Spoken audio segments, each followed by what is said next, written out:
Hi, this is Jenny Daugherty. I'm an assistant professor at Purdue University, and I've been asked to speak to you about technology education in the United States. I'm going to focus specifically on opportunities and challenges for technology education, specifically at the K-12 level, and talk more broadly at the end about STEM education, which is science, technology, engineering, and mathematics. Technology education in the U.S. is focused specifically on technological literacy, which is the ability to use, manage, assess, and understand technology. And currently in the U.S., that is the primary focus at the K-12 level around technology education.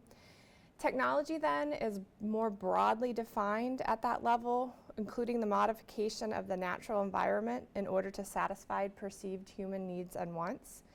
The goal at the K-12 level is to produce students with a more conceptual understanding of technology and its place in society, so that they can better grasp and evaluate new bits of technology that they may never seen before.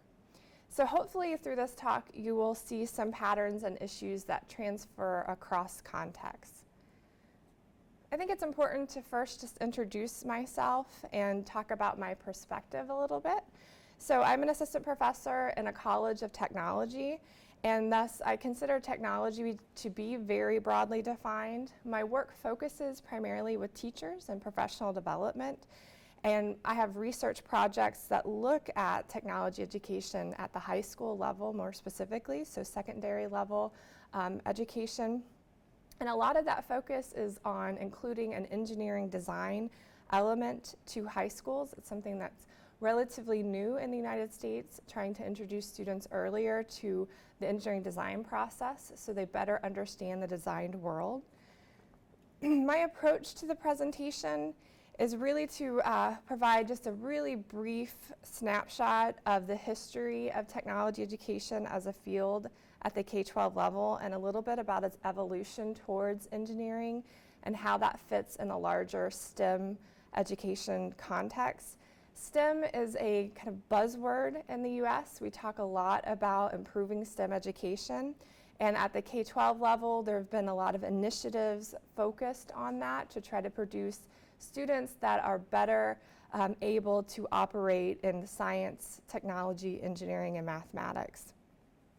The thought that is if technological literacy is important for all students, which is a belief of mine, the real question is how can this best be achieved?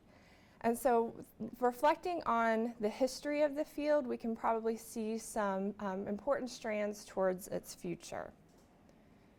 So the evolution of K-12 technology really starts in the early 1800s and moves towards the present and has seen that evolution a lot in just the name of the field itself. So early on, we talked a lot about industrial arts in technology education, preparing students for jobs directly from high school and preparing them more for an industrial or manufacturing environment, so they would leave school with those basic technological skills and processes. That moved towards more of technology education being called shop class, this idea that students were prepared with basic skills around metals or woodworking. The industrial arts type approach continues. Even today, a lot of technology education classrooms focus on that industrial arts approach to technology education. More recently, and really in the early 2000s, the industrial arts movement kind of faded, and technology education has risen in its place in a lot of classrooms and as a field itself. So technology education encompasses more of a holistic view of technology education. It's more centered in the standards-based movement in the United States. The standards for technological literacy were published in the early 2000s. They were published by the International Technology Education Association. The real focus on those standards is to outline the basic elements that go into technology education. The design process, development and production, and use and maintenance of a product are those main features. The standards are a common set of expectations for what students in technology classrooms should learn. And those are students not just that will go into more technologically driven careers, but all students being prepared to operate, to be good consumers in a technology-rich environment.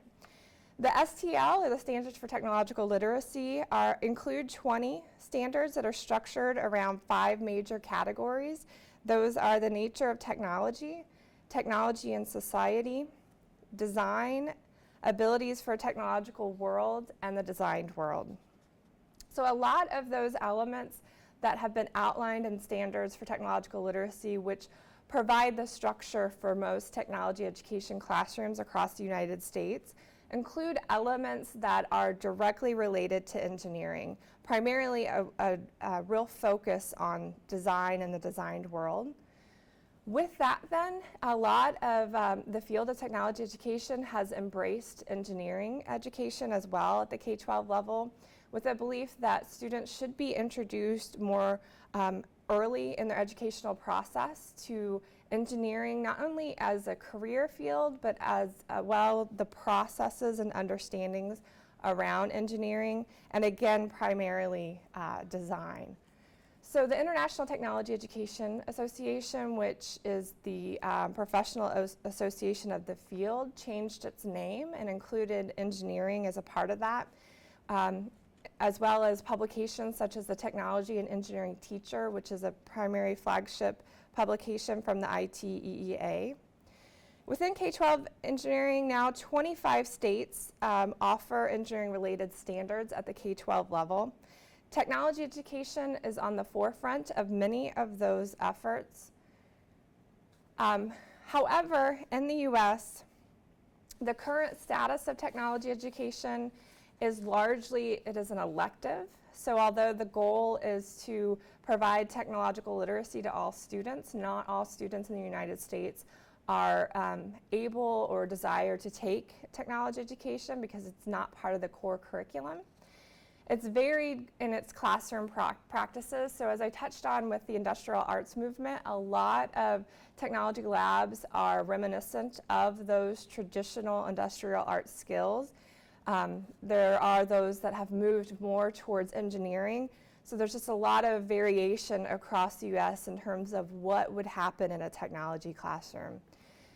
There's also quite a bit of a low enrollment within tech ed classrooms that relates to it being an elective because it may not lead towards the standardized testing and those things that are accountable at the K-12 level.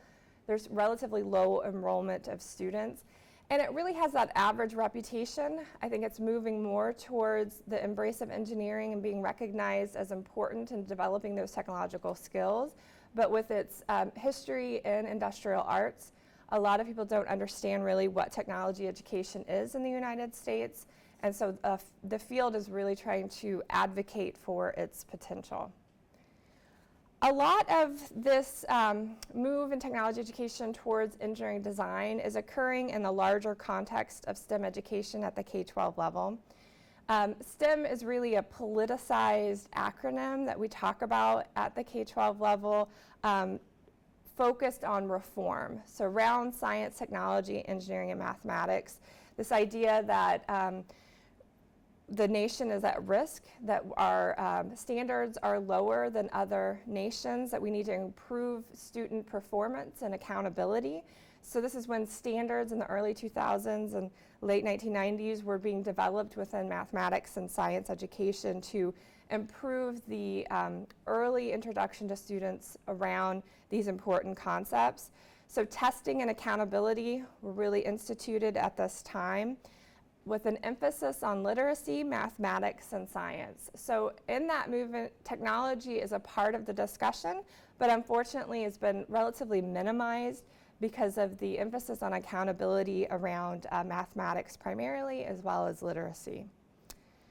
However, in the most recent past, within the past probably 5 years, there's been this growing attention on the importance of technology and engineering design for students earlier as an avenue to improve those important test scores, so those test scores around mathematics and science. So the National Academy of Engineering in the United States published a report that talks about the importance of K-12 engineering education. And most recently, the science community as well is moving towards engineering design types of concepts and processes being included in their standards. So what does this mean for teachers? And that's really the focus of a lot of my research and trying to understand what the most important elements of this larger conversation around technology education and STEM education more broadly. If technological literacy is to be achieved by all students, it might make sense for it to be achieved both within the technology education classroom as well as integrated into other disciplines such as science and mathematics. So the obvious partners for technology literacy type of education are primarily within those STEM disciplines, so science and mathematics. This focus on design or problem-based learning, where students tackle a loosely structured, real-world, authentic problem, typically a design-based problem, by working in small groups to arrive at a solution or resolution to the problem, is a lot of the focus around technology education and preparing teachers to organize their instruction that way. So instead of a typical approach where the content is delivered and then students engage in that content, it's turned to where they engage in a problem and they discover that content learning by designing a solution to that particular problem. Students that proactively develop those self-directed learning skills, it's believed, as they determine how to move forward, the resources to use and how to acquire and apply new information to formulate and implement a solution, are learning that content and process more deeply and can then transfer that learning across more contexts. So students work independently and interdependently, determine appropriate solutions, and then test their viability. That type of educational approach more closely mirrors the type of real-world problems that they will face outside of the classroom. So I wanted to leave you with just a few resources in terms of K-12 technology and engineering curriculum, as well as some websites that provide lesson plans that are more project-based or problem-based in their approach. In terms of structured curriculum that can be purchased, there's Project Lead the Way that includes a focus on technology as well as engineering education. Another through the professional association is the Engineering by Design curriculum. Its focus again is the technology classroom with an emphasis on engineering design. At the elementary level, one of the most prominent set of curricula is the Engineering is Elementary, and it's not only mapped to the technological literacy standards, but also the literacy standards. So they're set within storybooks, so students are engaged in reading comprehension as well as being able to develop those project-based skills and facing a problem that the character in the story faces. The Infinity Project is, again, another curriculum series that is focused more on mathematics as well as technology education and is problem-based.